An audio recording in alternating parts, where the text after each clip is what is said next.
देखो, मेरा जयपुर से कोटा आदि जाना होता है। आज मुझे गांव की सफाई का काम देखना था, और इसलिए मैं अक्षमात आज निवाई पंचायत समिति की पहाड़ी गांव में आया हूँ, और इधर के गांव को देखने आया था कि सफाई की व्यवस्था कैसी है। तो सारा गांव जो जितने भी देखे मैंने, विशेषकर पहाड़ी गांव, ये देख करके मैं अतप्रद हो गया कि 10 लाख रुपए साल के सफाई देने के बावजूद भी ये गांव नरक बने हुए हैं।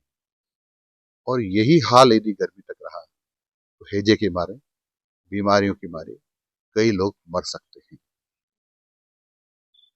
ये गलत बात है कि साहब पीएचडी ने गड्ढे खोद दिए या रोड नहीं बनाया इसलिए कीचड़ हो गया, ये सरासर झूठ है। उससे रोड खराब हो रहा है, ये सच बात है। खड्डे भी, ये सच बात है। पीएचडी की गलती भी, ये भी सच बात है। लेकिन हम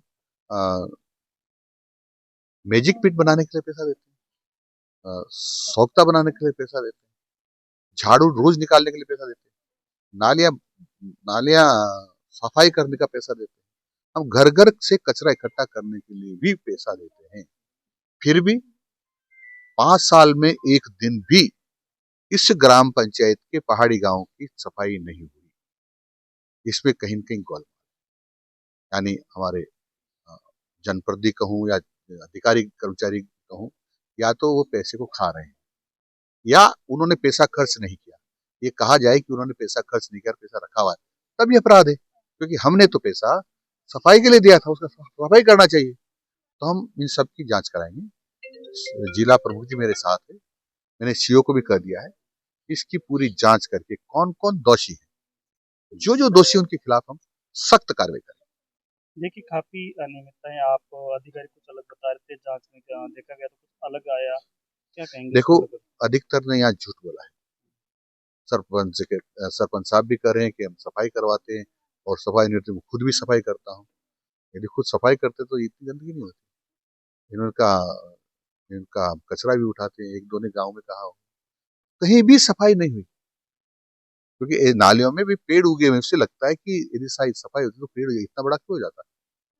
तो सब पांच पांच साल का पैसा उससे उठा गया है। जिसने की सहभागिता पैसा उठाने में होगी या बेईमानी में करने में होगी, उन सबके खिलाफ सख्त कार्रवाई करो। आप यहाँ पहुँचे, किस तरीके से ग्रामीणों का जीवन था? क्या इन आदेश इन आपने दिए? ग्रामीणों का जीवन देखकर लग रहा है कि नरक हो रहा है, और हम इसके लिए दोषी हैं। और मैंने जिला प्रमुख जी को भी कर दिया है, और मैं बीडीओ को भी कर रहा हूँ, सीओ को भी कर दिया। मुझे 15 दिन के अंदर अंदर ये ग्राम पंचायत सभी ग्राम पंचायत में साफ सुथरी दिखनी चाहिए, अन्यथा हम सख्त कार्रवाई करेंगे। अजमेर में विष्णु शर्मा पर फायरिंग हुई है। मुझे उसकी डिटेल जानकारी। कोटा में सुसाइड हो रहा है लगातार। क्या इसके लिए सरकार कुछ कदम उठा रही है, या वही जांच पहले की तरह ठंडे बस्ते में है? देखो, इसमें कई पक्षों की गलती है।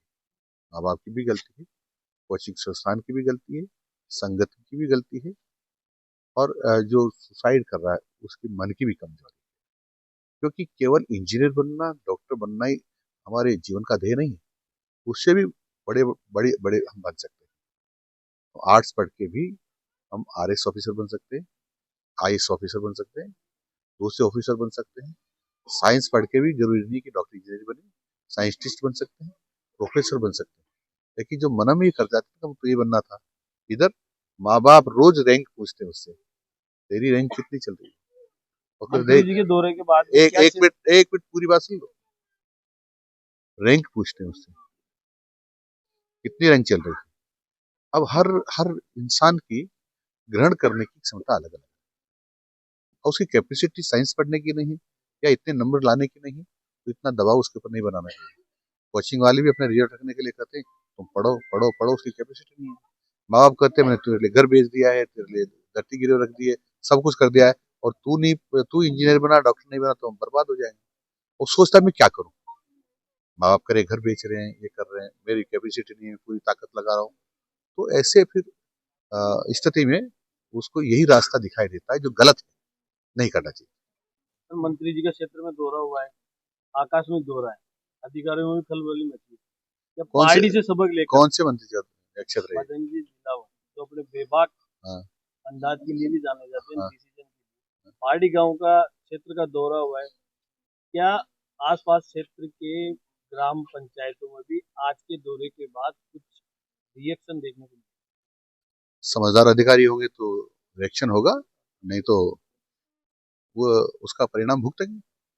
सर आज ये दौरा है, अगर लगातार इस तरीके से दौरा किया जाए अगर कुछ समय तक, तो कहीं ना कहीं टोंक जिले को देखो, मंत्री दौरा नहीं कर सकता, हमारे कानून नियम बने हुए, उसकी कानून नियम की पालना, निर्देशों की पालना सरकार के अधिकारियों को करनी पड़ेगी।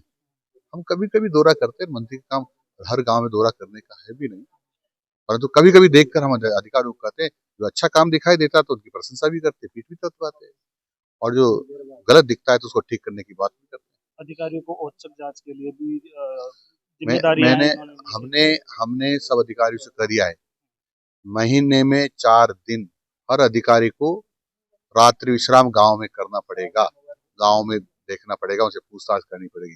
जो गांव में घूमेंगे, गांव में देखेंगे, तो स्वतः ही उनको लगेगा कि समस्या का समाधान करना चाहिए। सीओ साहब से बात हुई है क्या?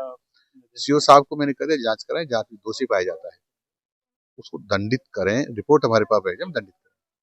सर रीट परीक्षा कहीं न कहीं सरकार के लिए काफी बड़ी चुनौती है। 50 लाख से अधिक विद्यार्थी इसमें शामिल होंगे, लेकिन फिर भी सरकार द्वारा प्राइवेट आपकी स्कूलों में गलत बात है। 14,30,000 बच्चे उसमें फॉर्म भरे हैं, वो परीक्षा में देंगे। लेकिन प्राइवेट स्कूलों में सेंटर देना कहीं न कहीं वापस पहले की तरह रिपीट होना है। ऐसा नहीं होता, बिल्डिंग चोरी नहीं करती। हमने एक वहां के अधिकारी कर्मचारी नहीं रखे, दूसरे कर्मचारी भेजे हैं। बिल्डिंग चोरी थोड़ी करते, चोरी तो इंसान करता है, इंसान बदल दिया। Thank you sir.